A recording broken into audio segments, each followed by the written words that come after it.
Welcome to another episode. I am Dee, and this is the Sussex Set. And yes, I am back. It's been over a year since I recorded an episode on this joint. Not a planned absence per se, but I just had to take a time out. That's just really what it was. So nothing crazy happened. Life is good. Grateful that nothing crazy has happened. Okay. That's not the reason for me not recording a podcast, but it's kind of one of those things where took a little break and then the break kind of got longer and then life just kind of rolls on. But really underlying all of that, for me, it was more so Harry and Meghan were actually doing the thing that we, at least so many of us in the Sussex squad, hoped that they would. They're doing it very well, which is to be free of the bullshit that they were kind of put through when the podcast actually started back in 2019. So yeah, I just felt like I really didn't I didn't really have that much more to say. And then also for a good period of that time, Harry and Meghan, particularly Meghan, was just, living life as you do. So there wasn't really a whole lot that I thought kind of warranted commentary. Plus I didn't, y'all really wanted the podcast like that. So, I really appreciate y'all. Yes, I have seen your messages. Yes, I have. I've been in touch, I've been on Twitter. That's just kind of where I be. So I have seen, the request for podcasts, which I really do appreciate. But in the last 60 days, it's kind of like, I can't not make a podcast because what the hell is going on in the House of Windsor? The last time I recorded a podcast, well, between then and now, a lot has happened. Spare happened. That felt like forever ago. I didn't even talk about Spare on here.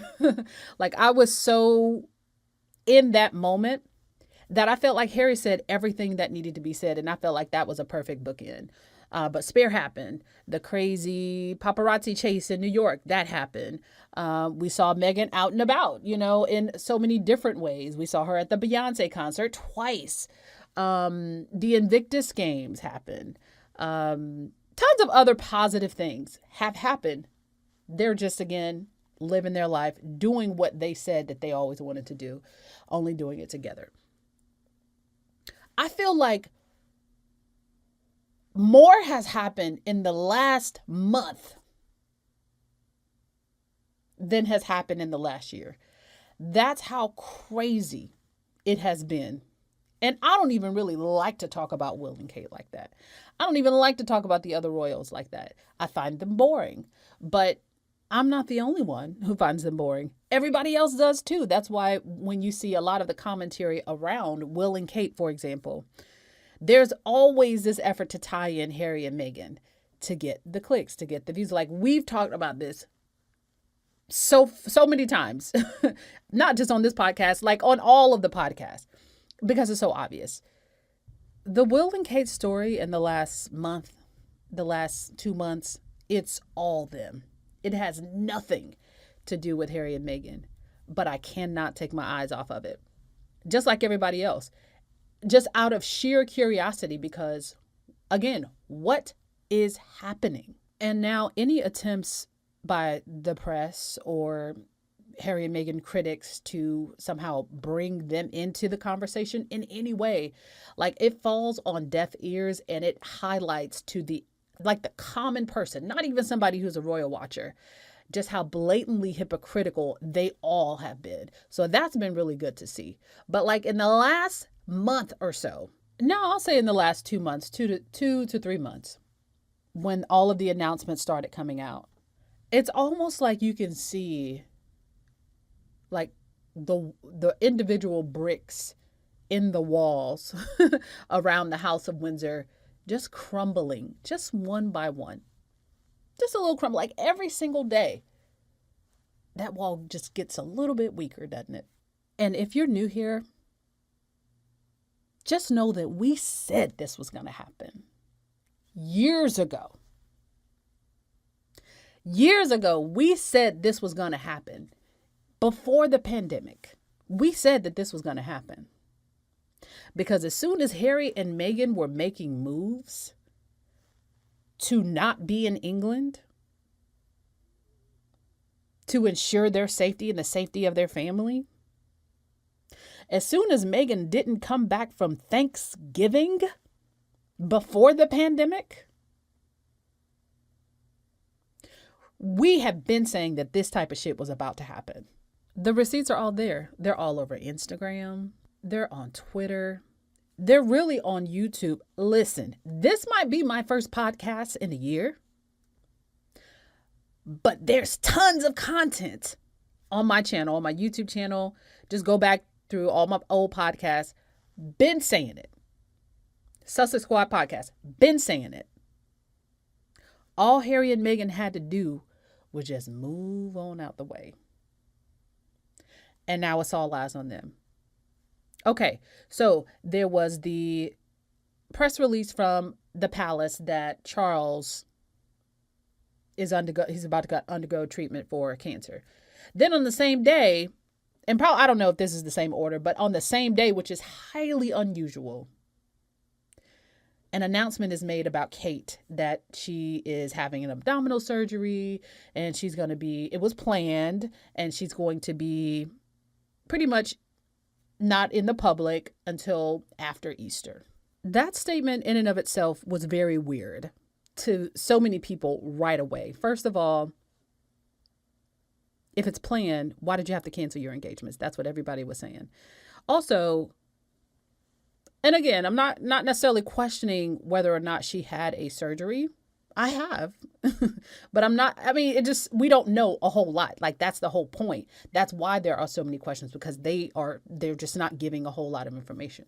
But questions that are valid. An abdominal surgery? What recovery for an abdominal surgery takes 14 days? I'm not saying that those don't exist, because everybody's health story is different. But to me, what didn't make sense was the fact that Kate, by all appearances, is very healthy.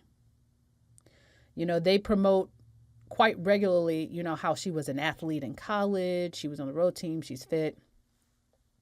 We don't know of any, you know, health issues, because she certainly hadn't talked about those types of things in her public life, right?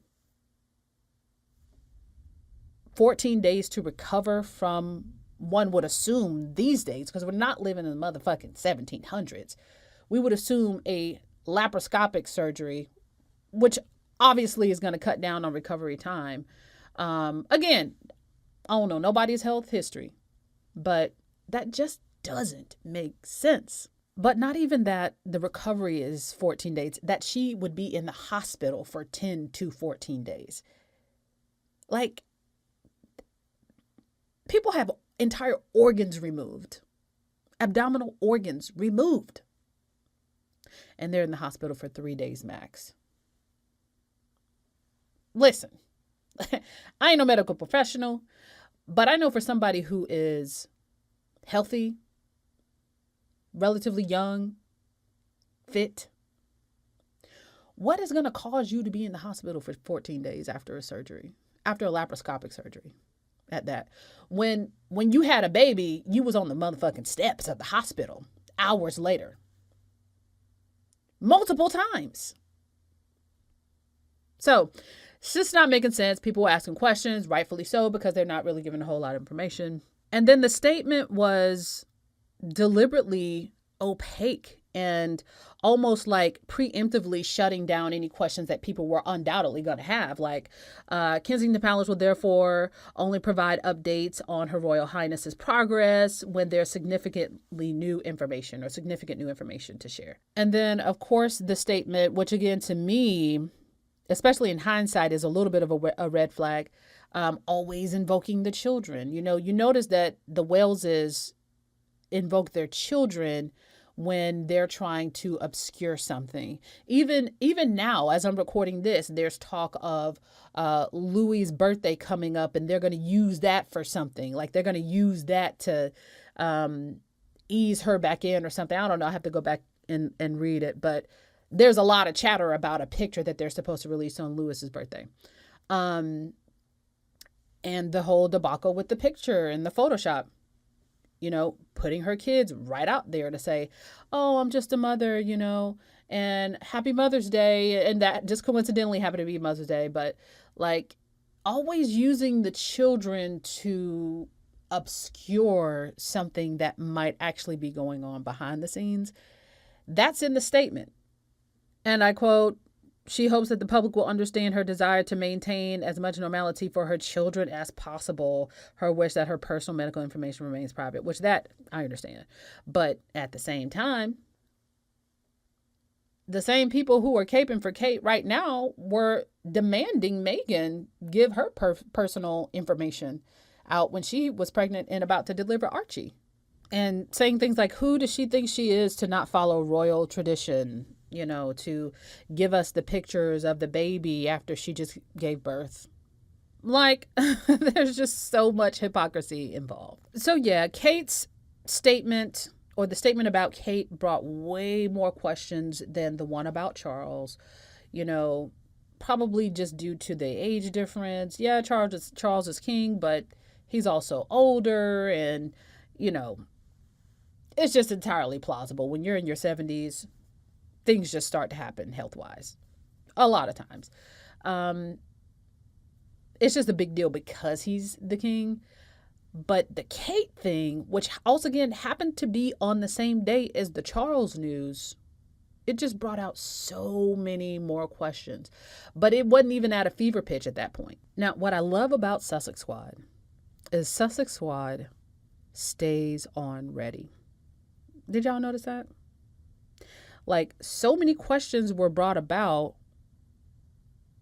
and a lot of that was driven, especially on social media, by Sussex Squad, And we do get a lot of shit, but we will keep key questions in the atmosphere until those questions bleed out to key influencers who are not necessarily Sussex Squad, but who then amplifies the questions that deserve answers. Questions like, where the fuck is Kate Middleton? Like, that was driven by Harry and Meghan fans, ironically, because we don't really like Kate like that, for very valid reasons. But at the same time, something is off. Something is real off about that statement. And so that's what I love about Twitter. That's where the real-time conversation happens. But like, we've paid attention. Even if Harry and Meghan aren't there, we can't take our eyes off of the way they do things, even in Harry and Meghan's absence, because of the sheer hypocrisy they showed when it came to the way Harry and Meghan did things when they were full working royals. There's so much hypocrisy involved. So now, people feel the need to actually hold them accountable. You can't just change it up just because it's convenient to do so, when y'all were very hell-bent on doing things a certain way and punishing Harry and Meghan for not going with it, So there were those two statements. And then, as many of you guys predicted, the palace, up to their usual tricks and games, especially once the conversation just started to ramp up and spread out and actually deepen in terms of the question of exactly where is she, y'all predicted that they would, trot her out in a way that, one of the tabloids could display her out and about, and or somewhere where a camera lens could catch her and say, look, there she is. And it is the most grainy, weirdest photo of her and her mom. We guess it's her. I'm not saying it's not, but a lot of people are wondering whether it is. And again, another misstep, because what does that do? That generates more questions. And then came the Mother's Day photo.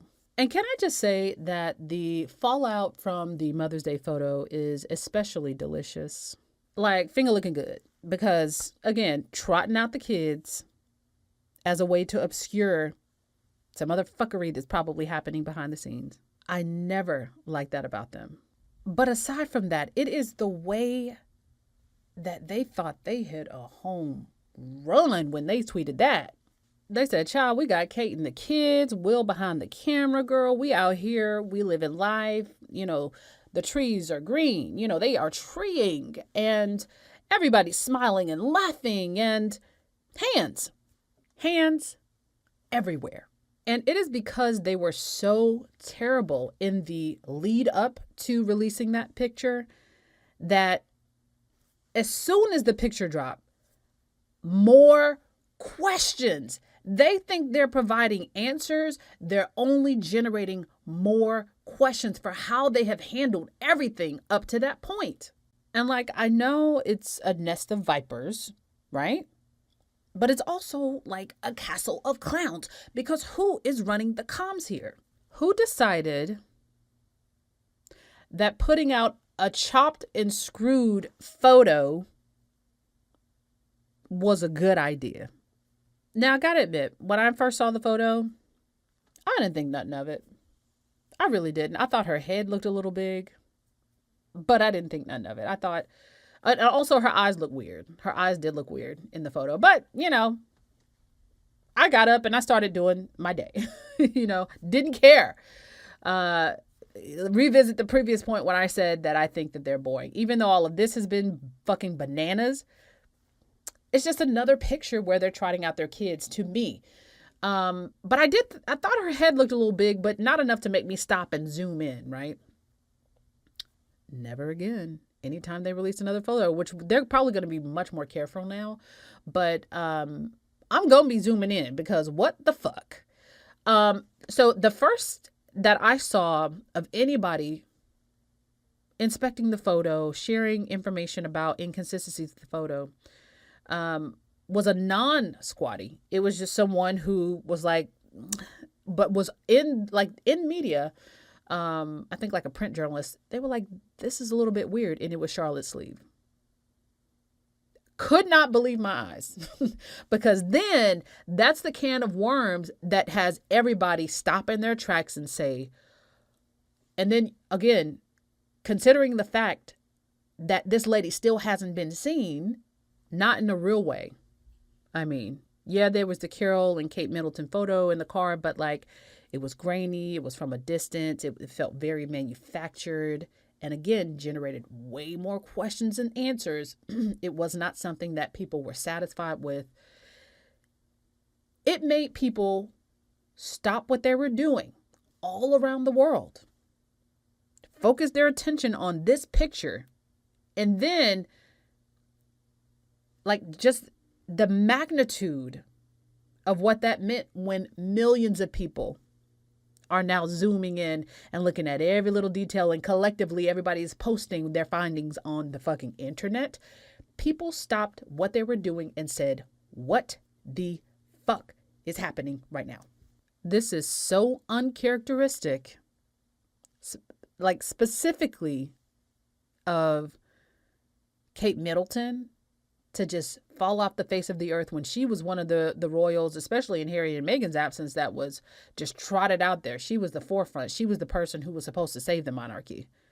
To just disappear, and then suddenly this manufactured photo, which they refused to release an original of after all of these kill notices went out. And that was another thing. The kill notices. Imagine being one of the main representatives of the British monarchy, or being the British monarchy in the monarchy, and you cannot be a trusted source.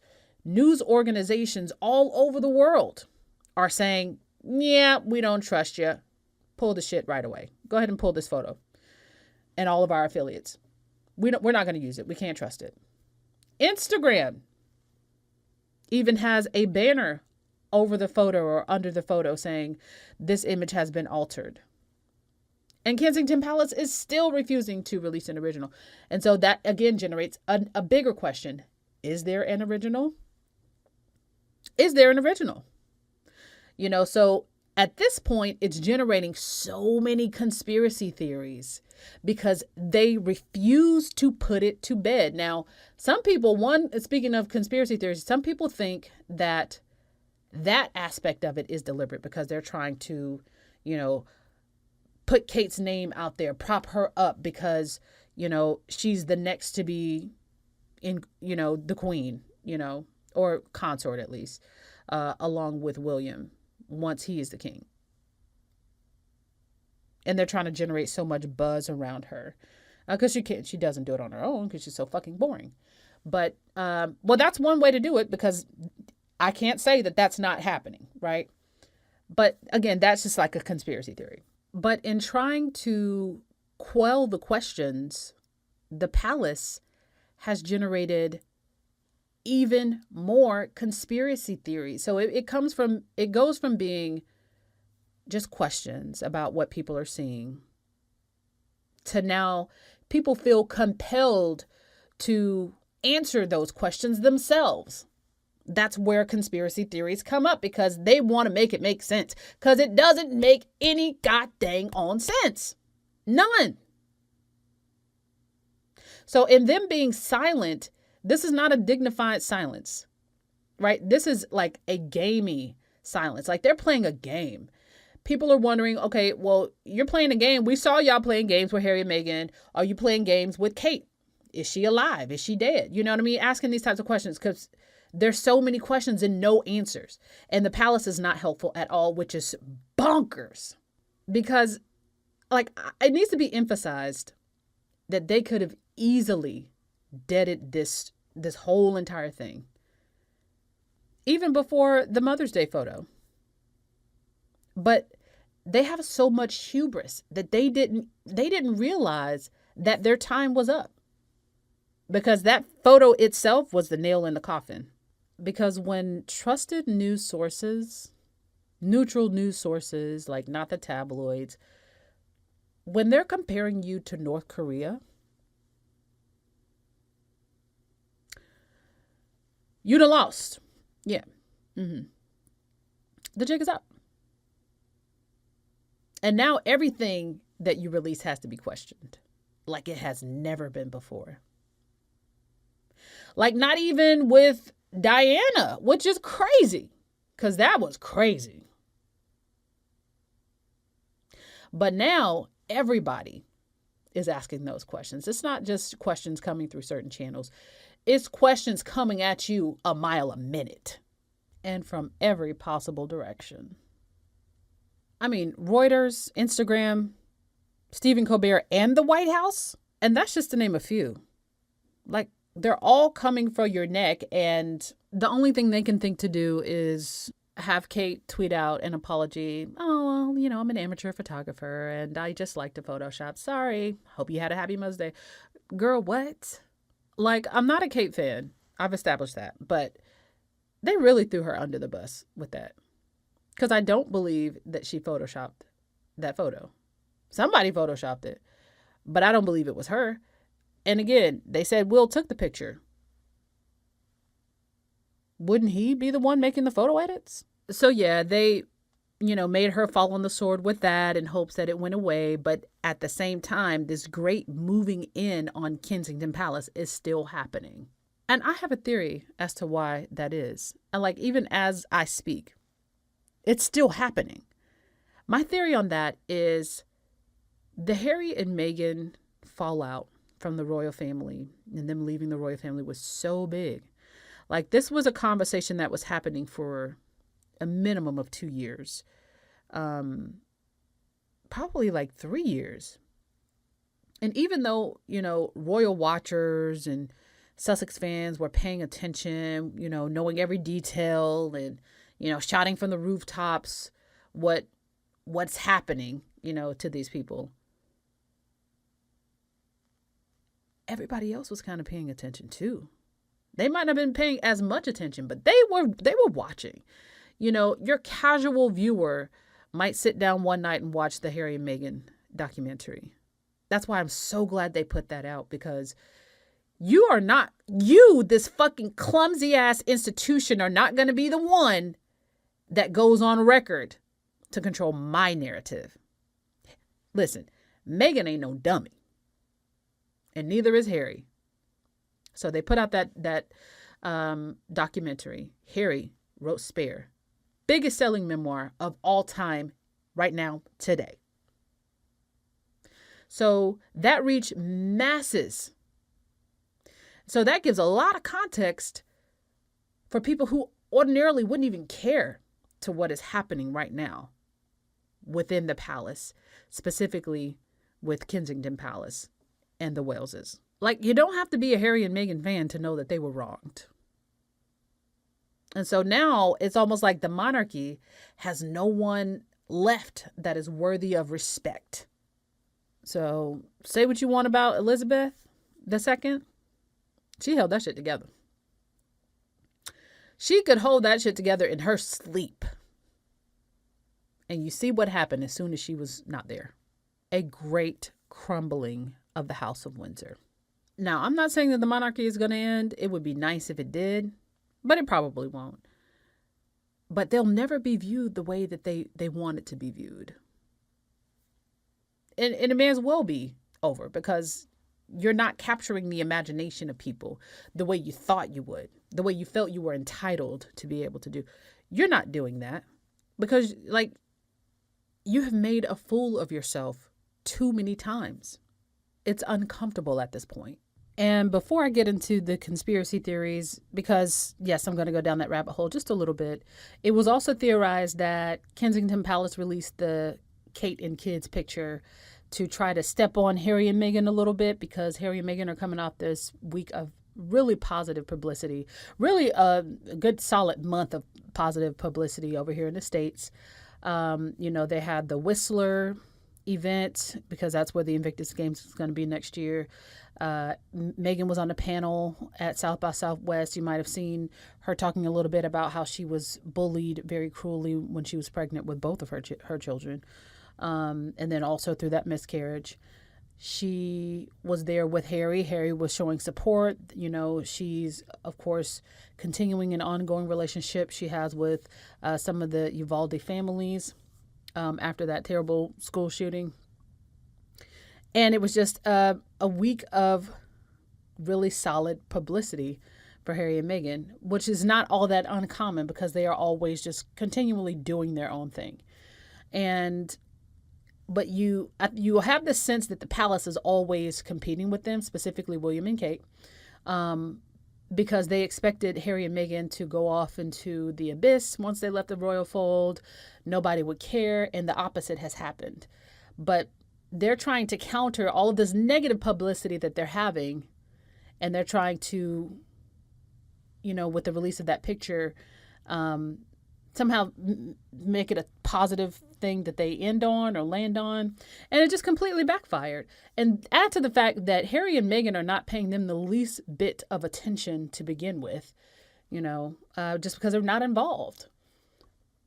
So there's that. And I thought that was fitting, because all this time they've been trying to convince us that Meghan was the problem, that the Sussexes were the problem, when all along it's been them. It's you. Hi, you're the problem, it's you. The whole entire time it's been them. And now everybody sees it. So I thought that was just like karma. Now, conspiracy theories. There are a lot of them, and it's like the list keeps growing. Some of them crazy. Some of them outlandish, and again, it's people trying to answer their own questions.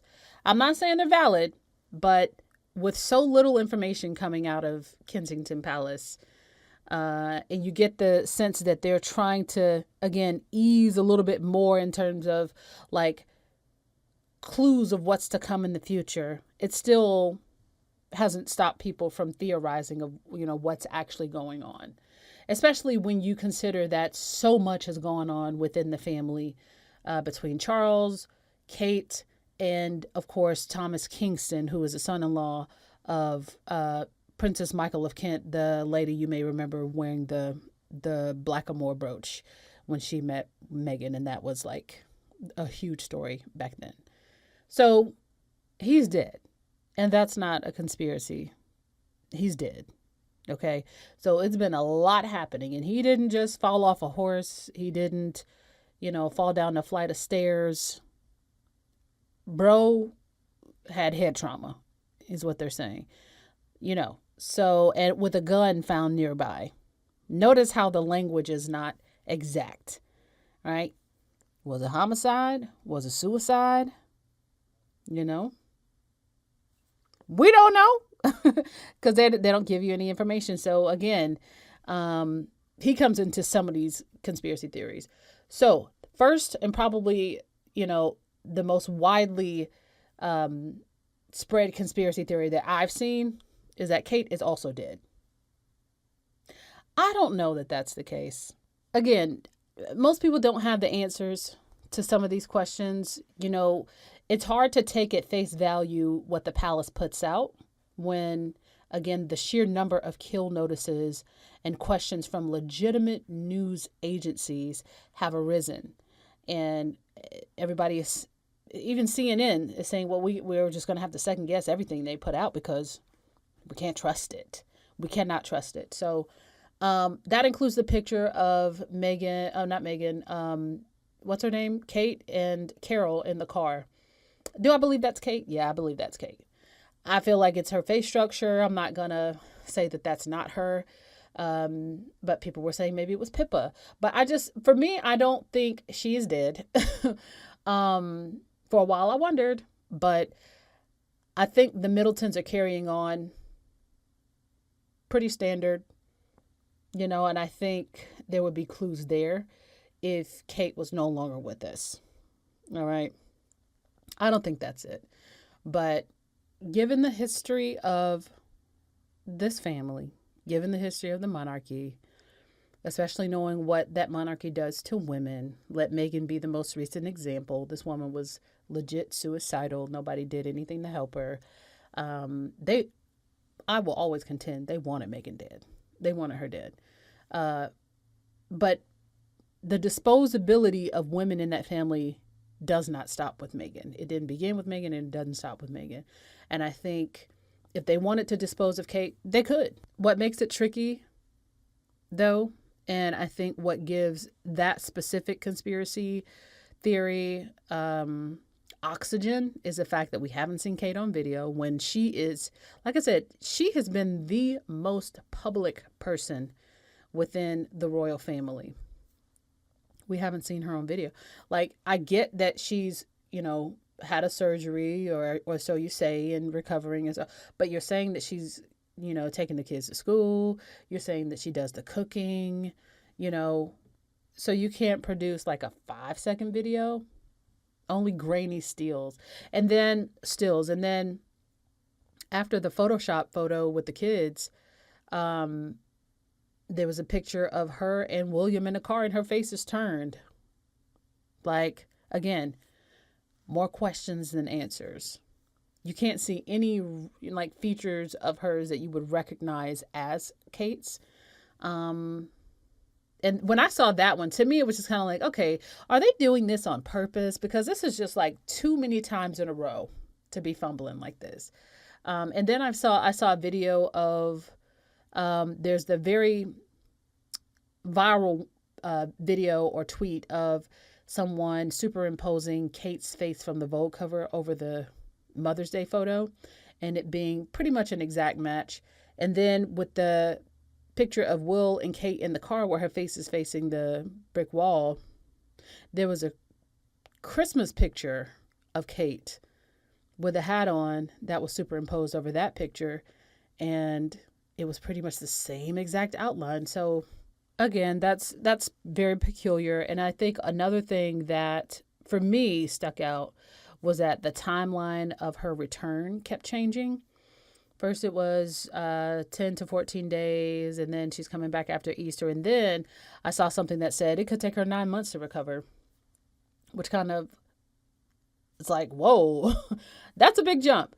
But then that kind of led to another theory, which is that maybe she's pregnant, or maybe she was pregnant, and the abdominal surgery was a hysterectomy.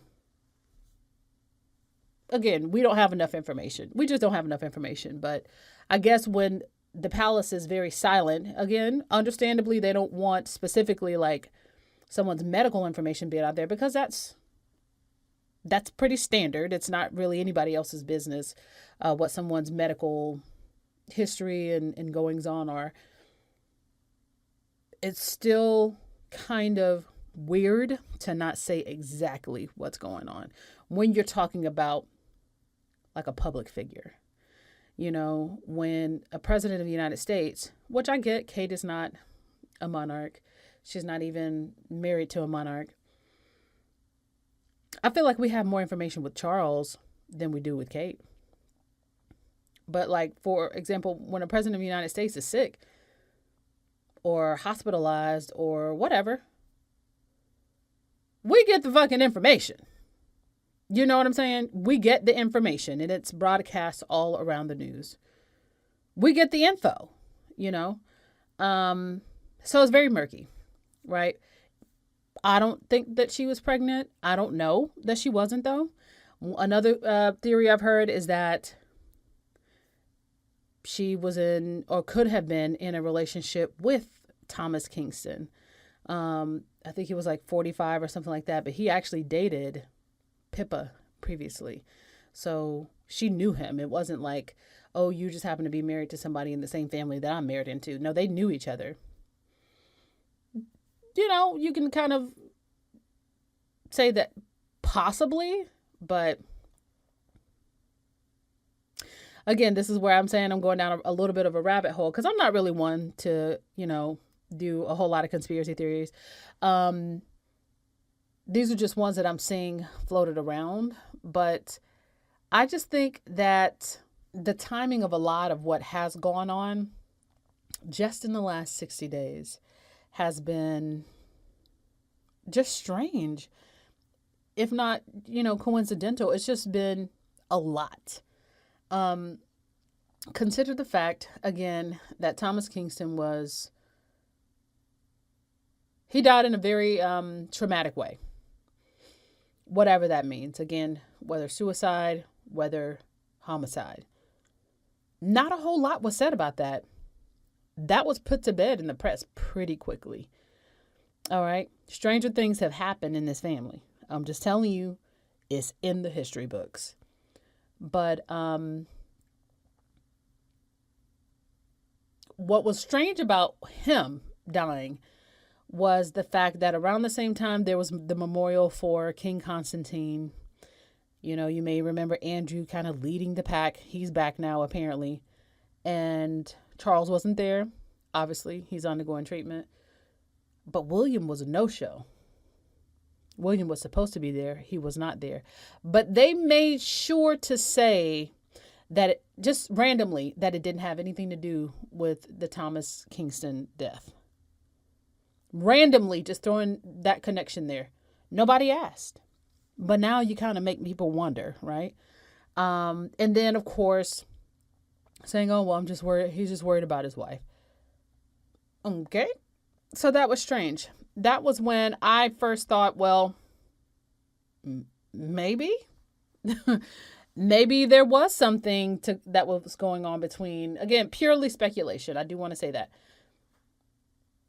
Kate and someone else, because to me, I feel like it's very obvious that she's in a loveless marriage. I don't know. I don't know. You just never know what's happening behind closed doors. But, it is what it is. He's gone, and clearly the press has no intention of digging deeper. Like, it couldn't have been America, girl, because we would have found out all of the details. But, the press in England, they just take the royal family's word for it. Again, that leads, to a door opening to more conspiracy. There is the one that Kate is just simply being cooperative. She's recognized her power, and she knows that Charles, maybe, we don't really know, but Charles may not have a whole lot of time left. We obviously know that he has a cancer diagnosis, and cancer can turn really quick. Most of us probably know somebody that has passed from cancer. My dad died from cancer, so it can be very aggressive. He got a diagnosis of a cancer that he had beaten before. And a month later, he was gone after being notified that the cancer had come back. So it's like, you never know. Plus, Charles was very old. So with them being next in line, the theory is that Kate recognizes her power and she is not going to be pushed aside by Rose or anybody. She's gonna be queen. That's what her whole life has been about. And I'll bring the monarchy to my knees if I have to. That's a theory. I think Kate is a little bit of a pushover. I don't necessarily believe that she is someone who feels that would do her any favors. Not only that, but I feel she wants to cooperate as much as possible to ensure that she is the next queen, because if she's not that, then what the hell was the rest of her life about? What is the rest of her life about? And what was all of the sacrifice before, only for her to end up not the queen or divorced? That's also why I don't believe she asked for a divorce. Now, there is that theory because in the picture, she's not wearing that ring. The ring that she wears literally all the time. The Diana, the cursed ring, right? The blue ring. And she's not wearing it in that picture, and that's pretty blatant. The hands picture, that was pretty blatant. So that one, I definitely understand that theory at least. But the reason to me why that doesn't hold too much weight is because Kensington Palace is trying to give us this, they're still trying to give us this image of this picture perfect family. You know, even with the picture, Will took the picture supposedly. And when he's going out on engagements, he's talking about, oh, she's the artsy one, even though that's kind of, to me, that was like a jab, because, they had already threw her under the bus for it. I do think out of William and Kate, if one of them were to ask for a divorce, it would be William. It would be William, obviously, because he has options. I have been seeing some people say that William is taking this opportunity before he ascends to the throne to set up his life the way he wants it to be, sans Kate. Possible. I mean, it's definitely plausible, but I just don't know why you would go through all of this just to do that when Charles has already clearly set a precedent. But that being said, I do believe William is afraid of looking bad because of that precedent, because of, how Diana was treated. And even recently you're seeing William invoke Diana as a way to gain sympathy, even through all of this madness. Speaking of William, William's been looking pretty rough lately. He really has. He even looks like he lost a little bit of weight. He was at an official engagement in uniform, swaying back and forth, perhaps maybe allegedly looking a little inebriated. Listen, I probably wouldn't even go there if William wasn't such a villain, right? But chickens have a way of coming home to roost, and he was such a villain in Harry and Meghan's story within the royal family that I can't bring myself to have sympathy for him. I can't bring myself to have sympathy for Kate. I would have more sympathy for Charles and Camilla than William and Kate. And I don't have sympathy for them either. I just gotta be real now. But he looking bad. He looking real stressed out. And, I need the body language experts to get on it.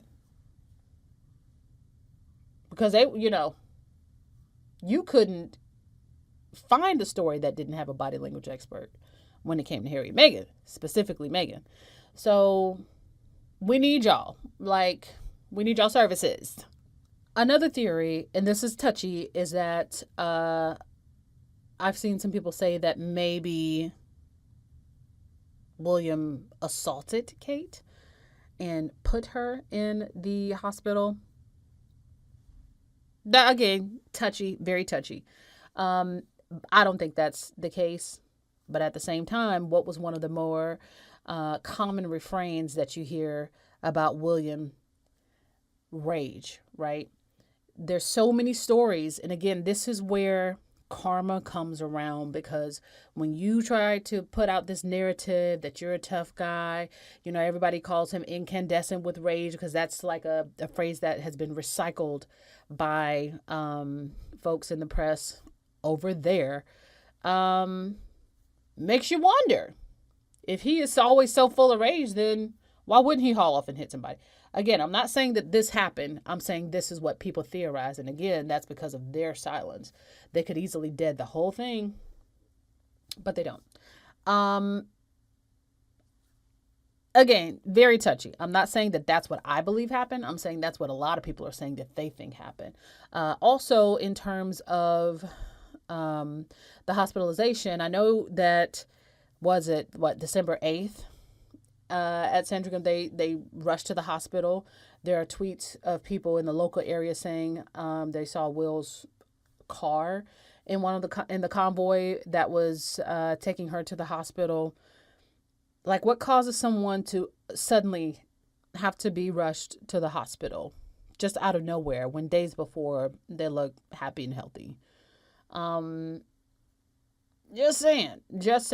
And of course, people are wondering if someone else may have done something to her, or if she did something to herself that caused her to be in the hospital. Maybe something that is ongoing, like an eating disorder, or I've seen people throw around ideas about, perhaps having a colostomy bag, and that's why the recovery period, or out of the spotlight period is so long. And again, we don't know.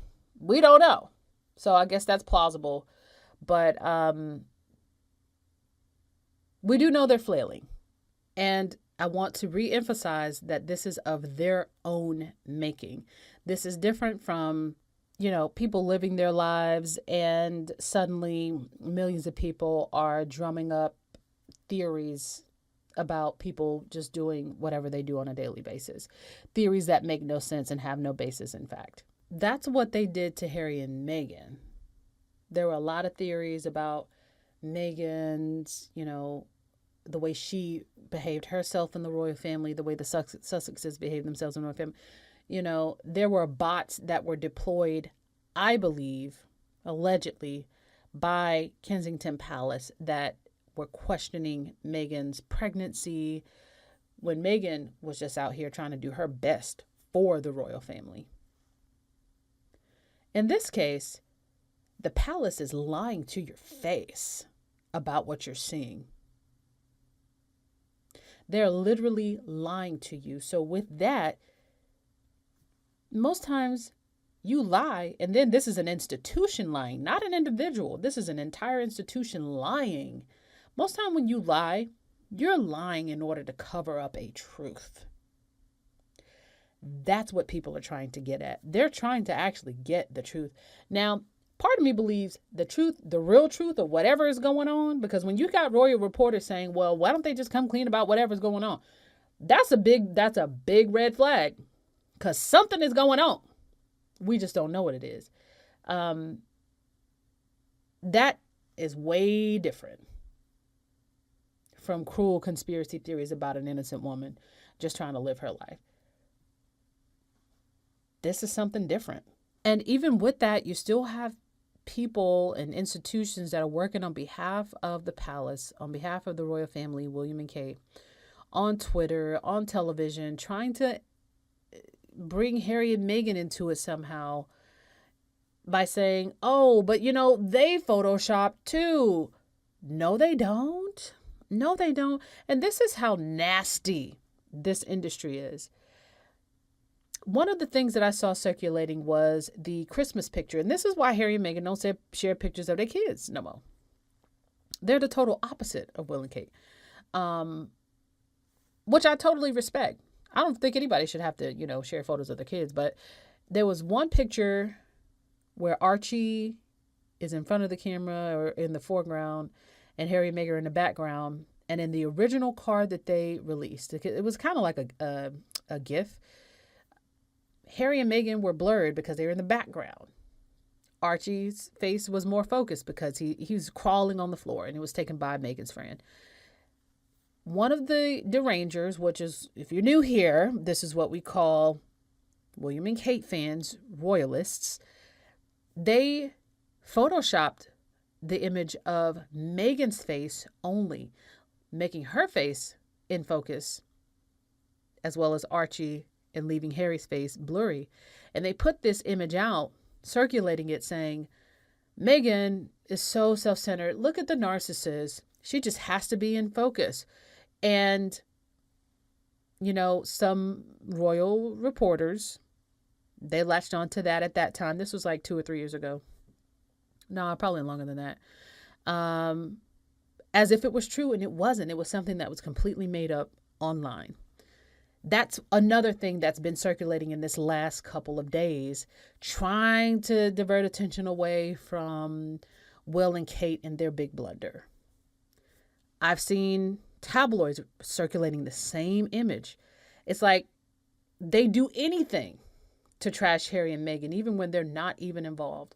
And then they tried to say that the tree that is literally growing in Harry and Meghan's backyard was photoshopped in the picture that announced the pregnancy, which ultimately brought them Lily.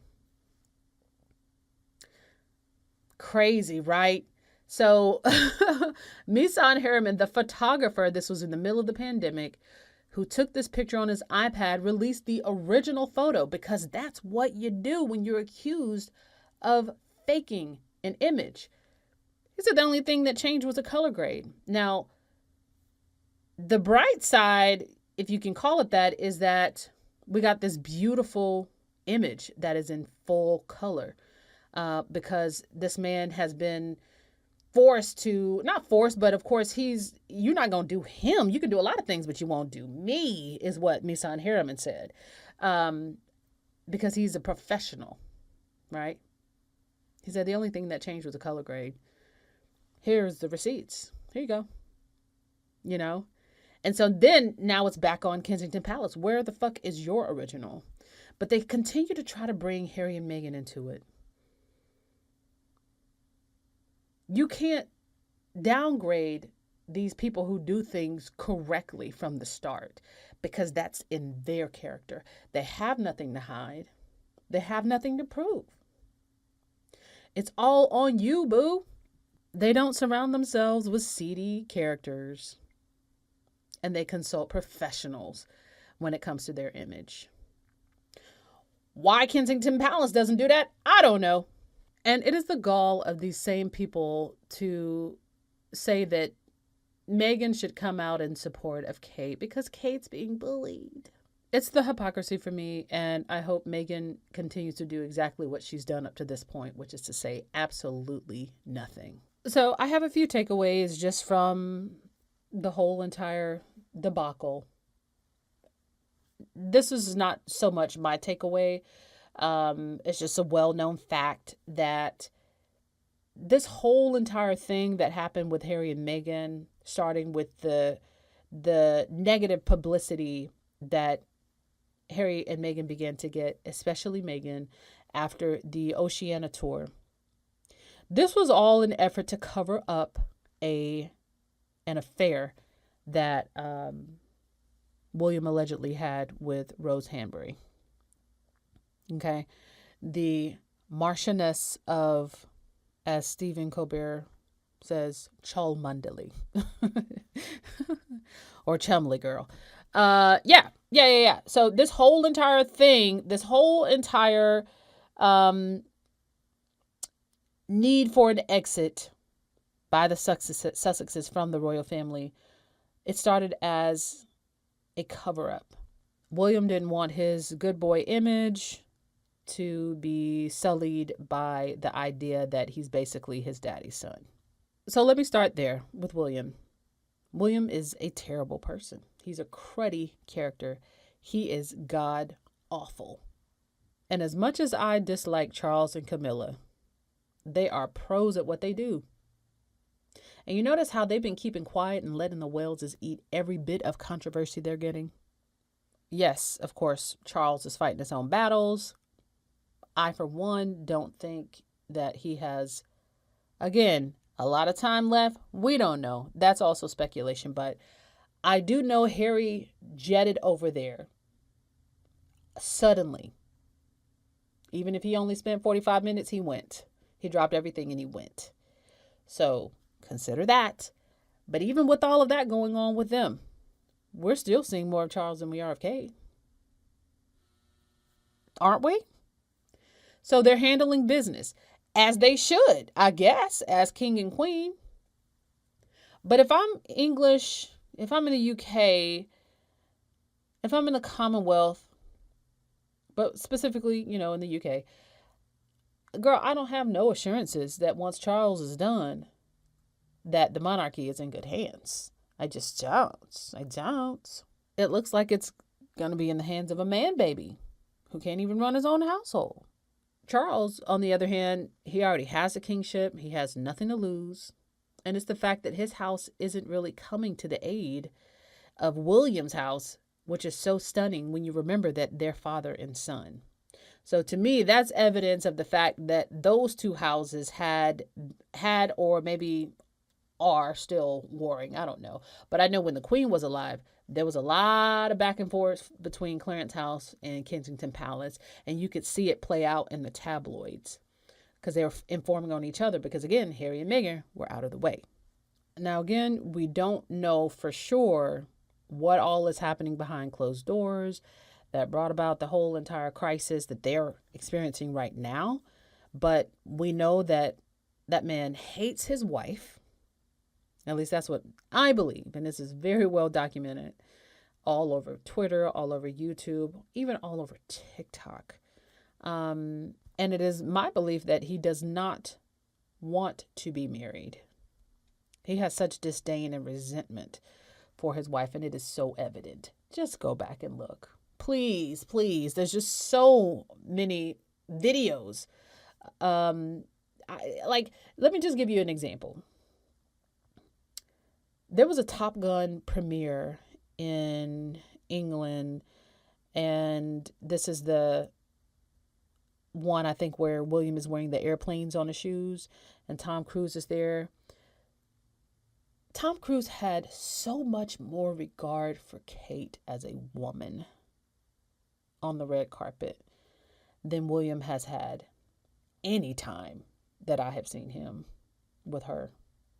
Maybe aside from like their wedding day. I didn't watch the wedding, but there's plenty of video of it. Yeah. It's evident that man does not care what happens to that lady. That's my view. That's my take. Again, he's an awful person. And like compared to Harry and Meghan, the contrast between Will and Kate and the Sussexes was blatant. Like he didn't hold doors for her. He walked in front of her all the time.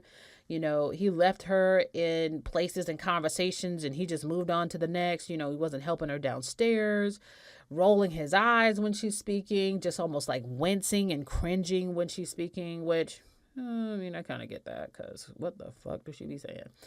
It don't be making sense.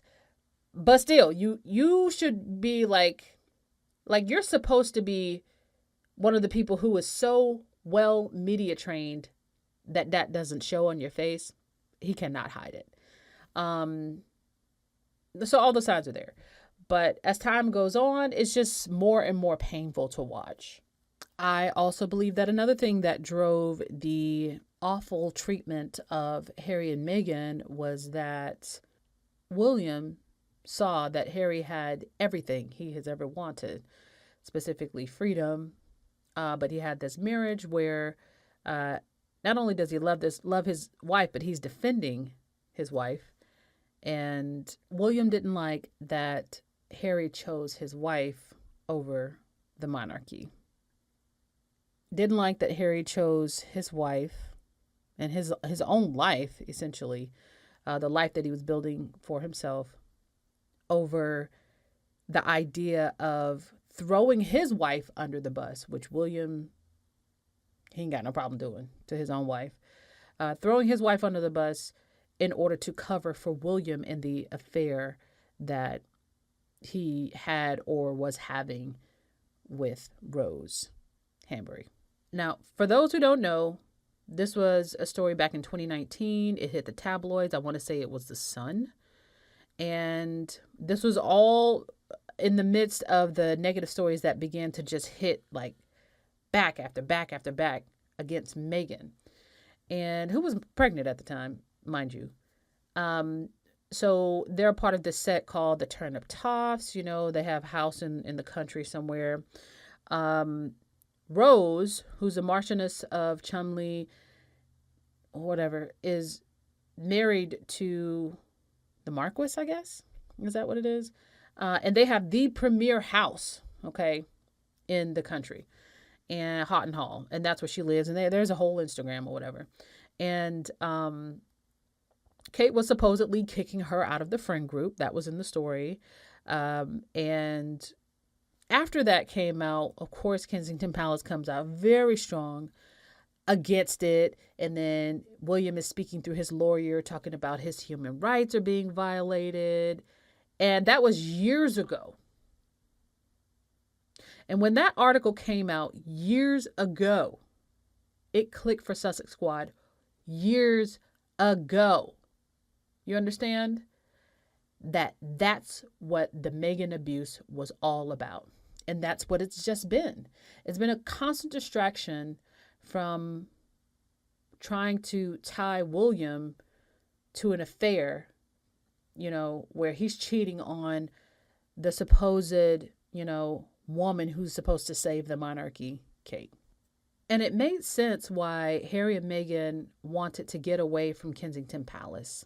Even when they were a brand new couple, but they were sharing an office. Then it was news that their office was going to move to Buckingham Palace. And then, you know, they were distancing themselves further. They were going to move to Windsor, out of London. They kept trying to get away from Will and Kate.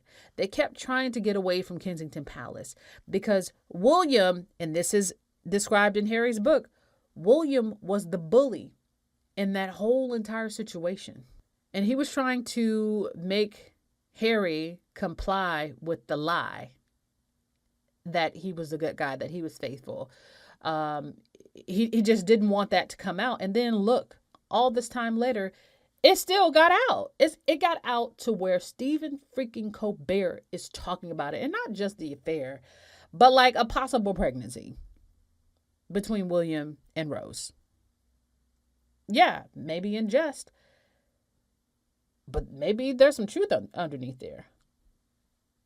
He's not the first person to say that. You know what I'm saying?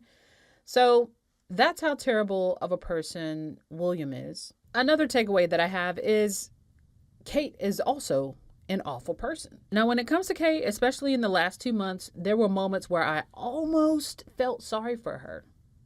Almost. But then I always remember how shitty she is of a person. Now, she might not be as horrible as William, but she's damn close. And again, it's the hypocrisy. As a woman who claims to be pro-women, she wasn't helpful to Meghan at all. She sucked up every ounce of good publicity on the other side of Meghan's bad publicity, which was drummed up to cover for her husband.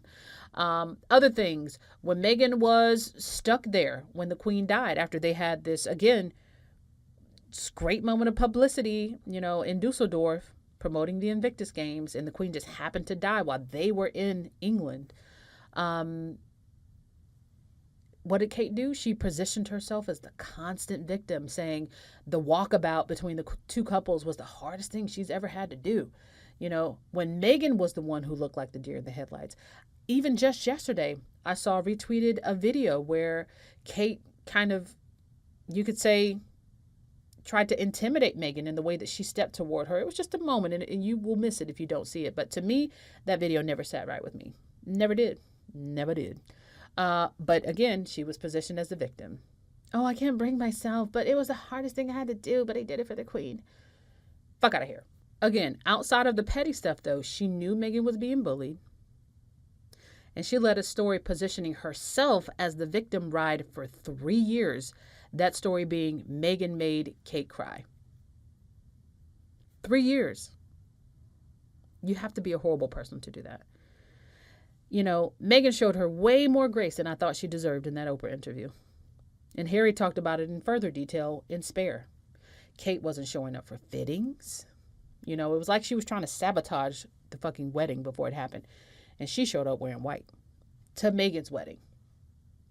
All of those things are deliberate. When you talk about how meticulous the royals are and the institution is and the image that they put out, that was deliberate. Kate, again, she takes advantage of the fact that she's a Caucasian female, constantly positioning herself as a victim when really she's an aggressor. At least she was in that situation with Meghan. She had the power to support Meghan. She had the power to change the narrative around that story, knowing that it wasn't the case, knowing it was her that made Meghan cry. She did nothing to correct the record. And I cannot for the life of me understand how a good person does that. The answer is they don't. Ironically, Kate may actually be a victim in this specific situation that we're talking about in the last 60, 80 days or whatever. But we don't know what's going on with her. The palace could be obscuring some of the most sinister shit. We just don't know. But Kate has cried wolf so many times that I just don't care. I don't care. I feel like karma has no deadline. And it would be good for Kate to get a taste of what she has helped put Meghan through. Don't be calling for Meghan's help now when you didn't care whether she lived or died, when you had a chance to help her. The fact is, you chose not to. So why the hell would she run to your defense? Another takeaway, the palace is a circus. I just don't know how an institution like the English monarchy can be so clumsy. It's like they lost complete control of the narrative, and they're supposed to be experts at that. There's lots of complaining, lots of explaining. They're literally tripping over themselves to explain. But when it was Harry and Meghan, that was the refrain you heard all the time. Never explain, never complain, never explain. They were silent when it came to speaking up for Meghan. I mean, like radio silent, y'all. I haven't heard the palace talk so much as they have in the last 7 days. Have you? And again, this is precisely why a lot of people feel like something else is going on. There's an over-explaining happening. That's weird for the palace. And it also shows that the palace is not good at the social media game. Press releases, they can't keep up with the actual conversation that's being had, and the shit has hit the fan. So we saw the fumbling. And it's weird because it's like fumbling in real time. Another takeaway. Again, karma has no expiration date, no deadline, no due date. It just comes when it comes. Now, William is going to be okay because of who he is. But remember, he doesn't want to be king. The power may be intoxicating, sure, but he already has a lot of that. Like he has the Duchy of Cornwall.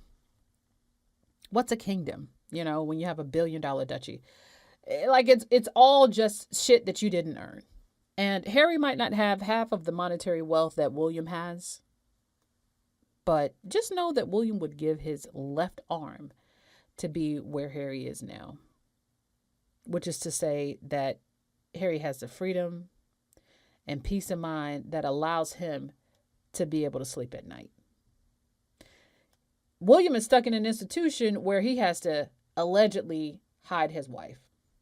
And at the very least be married to someone that he doesn't love while shouldering the weight of an institution that is doomed to fail in his hands.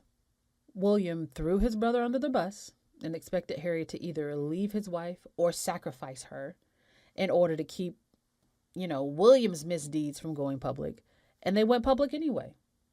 But between then and now, there was a whole lot more that was revealed about him in the process. And that's how karma works. You try to hurt somebody, but in doing so, karma whips around like a cobra and you end up hurting yourself. And it couldn't happen to a better group of people, if you ask me. They were so worried about the pesky Sussex squad catching on to their sliminess, and now the world has a whole entire microscope on them. This will not end well. And I, for one, cannot wait to see how it all plays out. And so, with that, that is just about all I have for today. Thank you for tuning in, girlies and guys. As I forgot what I used to say. It's been so long. You can find me on Twitter. You can find me on TikTok. Just click all the links in the description, girl, if you want to follow me. And yeah, you can find me also on YouTube. You can subscribe to the Sussex Set wherever you get your podcast. I feel like I'm back. I was really nervous about recording this because I felt like, oh my God, I'm like so rusty. I even forgot how to like hook up my podcast equipment. But yeah, it wasn't too bad. And also, I will have to say this, back on a regular basis. I will try very hard to be back on a regular basis. Podcast will probably be shorter. I'm just telling you that now. Okay. So, but yeah, I do want to be back because I do actually miss the conversation on all of the different platforms. And so, thank you for tuning in. I will see you guys around. And until next time, peace. I'm a bad bitch. You can't kill me.